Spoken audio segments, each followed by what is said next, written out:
Баш мыйзамда ушул бир адамдын бийлигин башкаруусуна жол ачкан, адам укуктарына шек келтирген нормалар боюнча чочулоолор айтылып жатат. Аларды өзгөртүү бүгүнкү күндө мүмкүн болуп жатабы же текстте ошол бойдон эле калабы?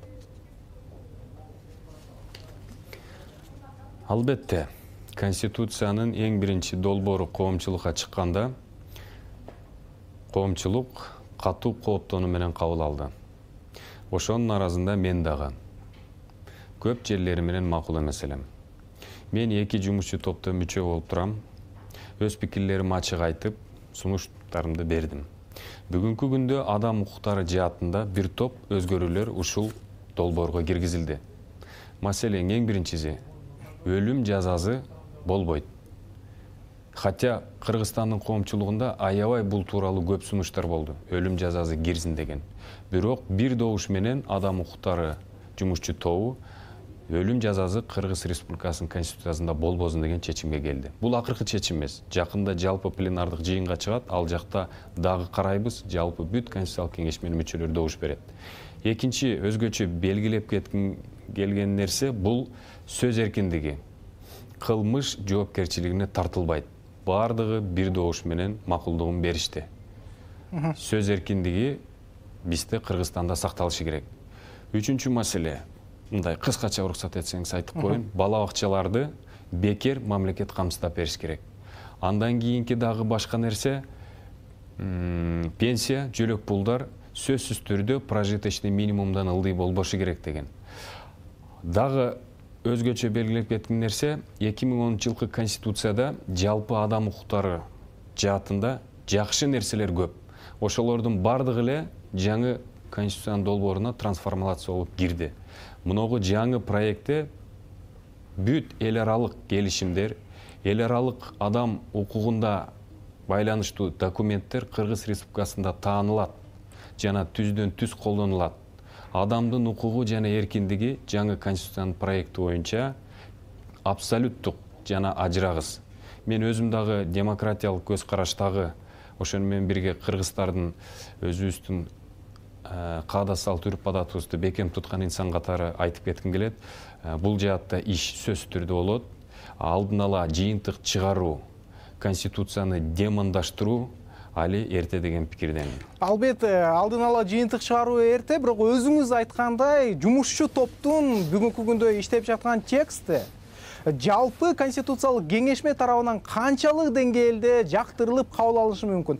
Акыр аягында сиздер берилген сунуштар четке кагылып, кайсы бир демократиялык адам укуктарына шек келтирген нормалар кайра калып калат деген коркунуч жокпу?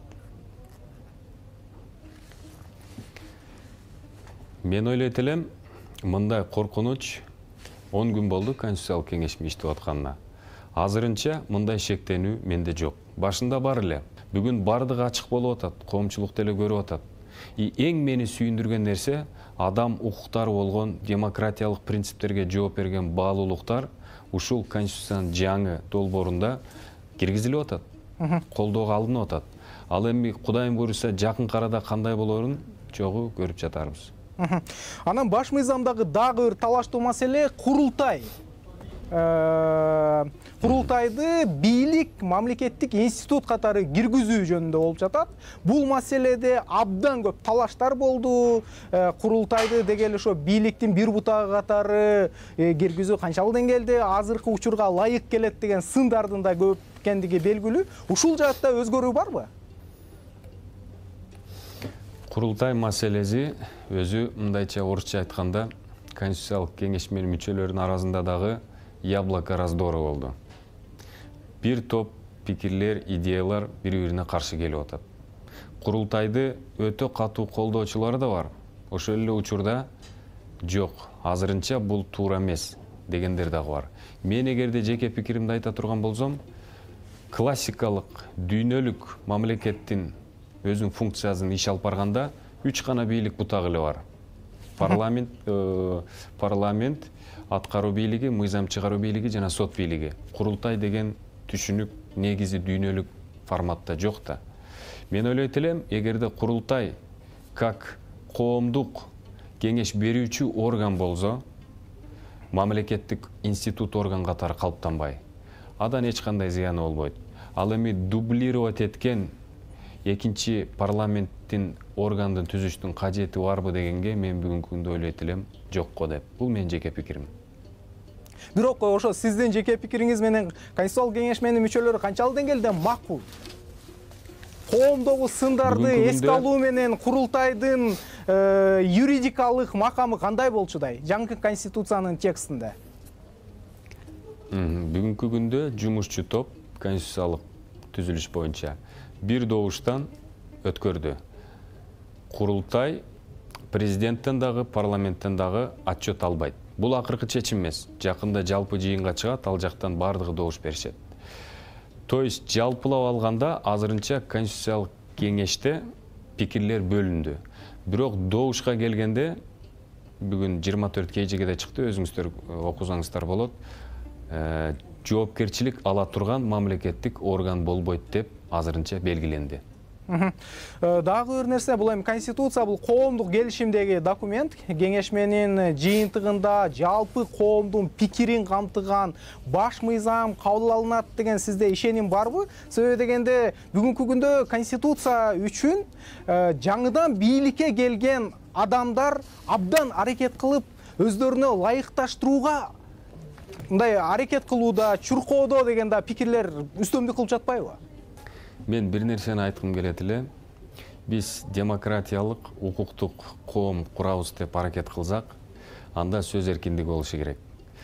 Сиз айтып аткан ойлорду албетте айрым саясий күчтөр айтып атат. Мен буга таптакыр кошулбайт элем. Эмне үчүн дегенде биздин эшигибиз ачык. Келгиле, бардыгы эркин түрдө идеяларыңарды сунушуңарды айткыла. Эгерде менде шек боло турган болсо, что кандайдыр бир биз мыйзамсыз күчтөрдү легитимдештиребиз деген, мен ал жака таптакыр барбайт элем. И мен конституциялык реформаны керектигин ушундай пикирге мен кече келген жокмун. Кеченин наркы күнү эмес, 1 жыл мурун эмес. Мен көптөн бери эле бул идеяны карманып келип атам. Эмне үчүн дегенде 2010 жылкы конституция тилекке каршы өзүнүн тарыхый миссиясын аткара алган жок. Эки өткөн парламенттик шайлоону көрдүк. Кимдер келди? Жалаң гана капчыгы алыңдар келди. Ошону менен дагы бир нерсени белгилеп кетким келет. 2010 жылкы конституцияда мен демократ катары бир нерсе менен макул эмесмин. Ал жерде мындай жалпак тил менен айтканда жазылып турат. Авторитардык дух ал конституцияда. Бул конституцияны такыр алмаштырганга болбойт деп.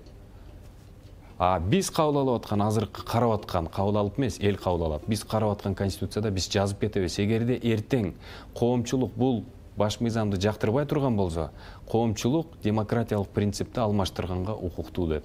Сиз өзүңүз айтып өтпөдүңүзбү? Демократ, эл аралык укукту сыйлаган юристмин депчи. Жыйынтыкта эгерде кайсы бир деңгээлде кайсы бир топтун кайсы бир бийлик башындагыларга гана ылайыктуу, адам укуктарын чектеген текст чыгып кала турган болсо, жоопкерчиликтен коркпойсузбу? Бакыт, мен сиздин сурооңузга мындайча жооп берет элем. Азырынча адам укуктарына шек келтире турган бир дагы норма жаңы долбоордо жок. Эң башкы долбоорунда бар эле, бирок мен сизге белгилеп өтүп кеттим, сөз эркиндиги калды, кылмыш жоопкерчилиги жок. Өлүм жазасы болбойт, адам укуктары таанылат. Бүт эл аралык деңгээлдеги документтер Кыргыз Республикасынын ички мыйзамынын бир бөлүгү болуп эсептелет. Ал эми мен минтип айтат элем, негизи жаман башкаруу система болбойт. Парламенттик дагы жакшы, Европа мамлекеттериндегидей. Президенттик система дагы жакшы, Америка Кошмо Штаттарындагыдай. Болгону элдин аң сезими, укуктук аң сезими болгону, укуктук нигилизмди кантип жоюу жаатында ошолорду туура колдонулат деген маселе турбайбы? Анан кийин 2010 жылкы конституция тилекке каршы, мен кыскача айтып коеюнчу, жоопкерчилиги жок болуп атпайбы? Президент 2010 жылкы конституцияга ылайык эчтекеге жооп бербейт. Бирок биз өзүбүз билебиз да, президент өзүнүн аппараты менен 2 жыл бир бир тизгинди алып алып мамлекетти башкарган. Коомчулуктагы бир нече жолу пикет митингтерге чыкты, белгилүү резонанстык маселелер боюнча. Урматтуу президент, чечим кабыл алды. А президент эмне деп жооп берди? Бул конституция боюнча мен таможня органдарына жооп бербейм, ага өкмөт башчы жооп берет. Силердин мага койгон дооматыңар негизсиз деп. Жыйынтык эмне болду, өзүңүздөр көрдүңүздөр. А жаңы проект боюнча бардык ошомойдон эле калат. Адам укуктары, сөз эркиндиги болгону мамлекет башчы жоопкерчиликти мойнуна алат. Бул мурункуга окшоп суудан кургак чыга албайт. Эгер коомчулук дооматты кое турган болсо. Анан акыркы нерсени айтып койгум келет. Мен ойлойт элем, эгерде гипотетически, теоретически ой жүгүртүп көрсөк, к примеру, эң абсолюттук монархиялык түрдөгү конституцияны кабыл алган учурда дагы биздин коом эч убакта экинчи Түркменстан болбойт, биздин коом эч убакта Түндүк Корея болбойт. Себеби биз вакцина прививканы алып өткөнбүз. Кыргызстандын коому мындайча айтканда ящик Пандора ачылып калган. Андайга эч убакта жол бербейт. Ушул эле пикирди буга чейин президенттин милдетин аткарган Садыр Жапаров дагы айтып өткөн эле, Кыргызстандын коомчулугу башка депчи. Бирок ошол учурда ошо конституция боюнча ар бир эркиндикти, демократиялык өзгөрүүлөрдү, демократиялык принциптерди кепилдеш керек да. Мына ошондуктан ошо конституциядагы эрежелер абдан маанилүү экендиги жөнүндө сөз болуп, талкуулар болуп жатпайбы? Анан ошондуктан мен дагы бир суроону бергим келип атат. Бүгүнкү күндө ошо конституциялык кеңешменин иштөө мөөнөтү кандай болгон жатат? Өтө деле узак мөөнөт же кыска мөөнөттүн деген деле бул принципиалдуу маселе эмес. Жаңы конституциянын долбоорунда бардыгы менен мурунку конституция менен макул. Адам укуктары боюнча, сөз эркиндиги, эл аралык укук бардыгы менен. Маселе бир нерсе деле жатат. Жоопкерчиликти президент мойнуна алышы керек. Жоопкерчиликтен качпай. Албетте, жоопкерчилик жөнүндө айтып атасыз, жанта бир адам укуктары жөнүндө айтып атасыз, кепилдиктер боюнча. Бирок ошол эле учурда президенттин ыйгарым укуктары, премьер-министрдин ыйгарым укуктары боюнча өзгөртүүлөр болдубу? Парламентке күч органдарын дайындоо маселеси. Сиз атап кеткен маселелер боюнча али бир пикирге 3-чү жумушчу топ келелек. Аябай кызуу талкуулар жүрүп атат. Карапайым калкта келип өзүнүн сунуштарын берип атат. Дүйнө жүзү боюнча жашаган кыргыздар дагы өздөрүнүн сунуштарын берип атат. Али бир чечимге келише элек. Бирок ошол учурда сунуштар бар. Күч органдарын Албетте сунуштар бар. Күч органдарын парламентке өткөрүп берүү же премьер-министрдин макамы боюнча? Премьер-министрдин азыркы учуру боюнча так бир чечимге келише элек. Себеби ар кайсы конституциялык кеңешменин мүчөсү өтө кызуу талкуунун негизинде өзүнкүн бербей атат.